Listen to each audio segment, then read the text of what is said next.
안녕하세요. 오늘 저희가 함께 살펴볼 자료는요. 기술적 분석에서 많이 쓰는 도구죠. 볼린저 밴드에 대한 심층 분석 보고서입니다. 이게 기본 원리부터 시작해서 실제 단타나 스윙 트레이딩 전략까지 꽤 깊이 다루고 있더라고요. 이번 시간을 통해서 이 볼린저 밴드의 핵심을 딱 짚어보고요. 당신의 투자 결정 과정에서 이 지표를 어떻게 좀 현명하게 쓸 수 있을지 그런 실질적인 아이디어를 얻는 게 목표입니다. 주가의 뭐랄까 상대적인 위치 그리고 변동성 이런 걸 한눈에 보여주니까 많은 트레이더들이 주목하는데요. 과연 어떤 비밀이 있을지 같이 한번 보시죠. 자, 그럼 볼린저 밴드가 정확히 뭐냐? 여기서부터 시작해 볼까요?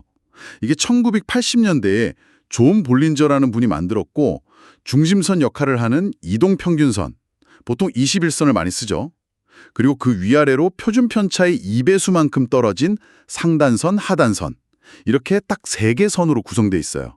핵심 아이디어는 뭐냐면 대부분의 가격 움직임, 그러니까 한 95% 정도 이게 이 밴드 안에서 움직인다. 뭐 이런 통계적인 개념이죠. 네, 맞습니다. 여기서 중요한 건 가격이 얼마나 이렇게 흩어져 있나, 즉 변동성을 재는 표준 편차를 쓴다는 점이에요. 그래서 그 밴드의 폭, 상단선하고 하단선 사이 간격이 중요해지는 거죠. 이 폭이 눈에 띄게 확 좁아지는 거 스퀴즈라고 부르는데 이건 변동성이 엄청 낮아져서 에너지가 막 응축된 상태 뭐 그런 걸로 봐요. 그래서 곧 큰 가격 변화가 올 수 있다 이런 신호로 해석하고요. 반대로 폭이 넓어지면 지금 변동성이 크구나 이렇게 보는 거고요. 특히 그 스퀴즈 이후에 밴드를 뚫고 나가는 움직임 이게 강력한 추세의 시작일 수도 있는데 재미있는 건 개발자인 존 볼린저 본인도 첫 번째 돌파는 속임수일 수 있다. 그러니까 가짜 돌파의 가능성도 있다고 경고를 했어요. 그래서 뭐 거래량이 늘어난다거나 이런 추가적인 확인이 꼭 필요합니다. 아, 그렇군요. 스퀴즈 나왔다고 무조건 따라가면 안 되고 그 이후 돌파도 좀 신중하게 봐야겠네요. 그럼 가격이 아예 밴드 상단이나 하단을 이렇게 벗어나 버리는 경우 있잖아요. 이건 어떻게 해석해야 할까요? 자료 보니까 해석이 좀 갈리는 것 같던데요.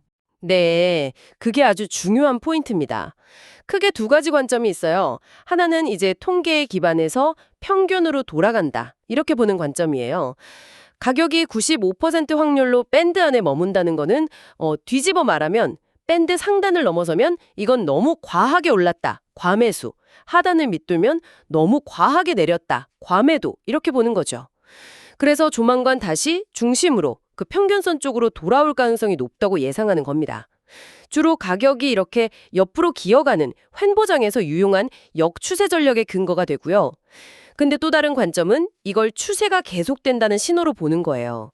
아주 강한 상승 추세에서는 가격이 밴드 상단을 그냥 계속 타고 막 올라가거나 반대로 강한 하락 추세에서는 하단을 타고 쭉 내려가는 이런 밴드 타기, 밴드 라이딩 현상이 나타나거든요. 이건 오히려 그 방향으로 추세가 엄청 강하다. 이런 증거로 해석해서 추세를 따라가는 전략이 더 유리할 수 있다는 거죠. 다만 밴드를 딱 돌파했다가 금방 다시 스르륵 안으로 들어와 버리면 이건 돌파 실패다. 오히려 반대 방향으로 갈 수도 있겠구나. 이렇게 보기도 하고요. 아, 그러니까 같은 현상인데도 시장 상황에 따라서 해석이 완전히 달라질 수 있는 거네요. 와, 이거 진짜 흥미로운데요? 그럼 이런 해석들을 가지고 실제 매매에서는 어떤 전략들을 써볼 수 있을까요? 네, 크게 보면 두 가지 흐름으로 나눌 수 있습니다. 첫 번째는 추세의 주종 전략인데요. 이건 앞서 말씀드린 것처럼 스퀴즈 이후의 방향성이 딱 보이는 돌파가 나오거나 아니면 강한 추세에서 나타나는 밴드 타기를 이용해서 추세 방향으로 진입하는 거죠. 그 닉 레지라는 트레이더는 아예 100일 이동평균선을 써서 좀 긴 볼린저 밴드를 만들고 그걸로 장기 추세를 포착하는 전략을 쓰기도 했더라고요. 반대로 반전 매매 또는 뭐 역추세 매매라고도 하는데 이건 가격이 밴드 상단에 딱 닿으면 이제 좀 내리겠지 하고 매도 기회를 보고 하단에 닿으면 이제 오르겠지 하고 매수 기회를 보는 거예요. 평균으로 도가가는 걸 노리는 거죠. 횡보장에서는 이게 꽤 효과적인데 만약에 강한 추세가 시작돼 버리면 진짜 큰 손실로 이어질 수도 있으니까 시장 상황 판단이 정말 중요합니다. 역시 하나만 보고 판단하기는 좀 그렇고 볼린저 밴드랑 다른 지표들, 예를 들면 뭐 RSI나 MACD 같은 거랑 같이 쓰면 더 좋다는 내용도 있었죠? 네, 맞아요. 보조 지표를 같이 보면 신호의 신뢰도를 확실히 높일 수 있습니다. 예를 들어서 가격이 밴드 하단에 딱 닿았는데 동시에 그 RSI, 상대 강도 지수라고 하죠. 그 지표도 30 아래로 내려가서 과매도 상태를 보여준다. 이러면 매수 결정에 좀 더 확신을 가질 수 있겠죠. 또 가격이 밴드 상단에 강하게 뚫고 올라갈 때 MACD라고 이동평균 수렴 확산 지수, 이것도 상승 신호를 같이 보여주면 아, 이거 진짜 상승 추세구나 하고 추세 추정 전략을 쓰는데 힘을 실어줄 수 있고요. 그렇군요. 마지막으로 살펴볼 내용이 미국 주식이랑 암호화폐 시장에서 이 볼린저 밴드를 활용할 때 좀 차이가 있다는 점이었는데 이 부분도 꽤 재밌었어요. 네, 아무래도 시장 특성이 다르니까 활용법에도 차이가 좀 나타나죠. 암호화폐 시장은 뭐 아시다시피 24시간 돌아가고 변동성이 훨씬 크잖아요. 그래서 그런지 스퀴즈 이후에 강하게 팍 튀어오르는 돌파를 노리는 전략이 상대적으로 더 주목받는 경향이 있는 것 같아요. 자료에도 뭐 리플 XRP 사례가 나왔던데 그런 식으로 돌파 후에 단기간에 확 급등하는 경우가 종종 보이죠. 그래서 기본 설정 값인 20일 말고 뭐 30일이나 이렇게 기간을 좀 조정해서 쓰는 경우도 있고요.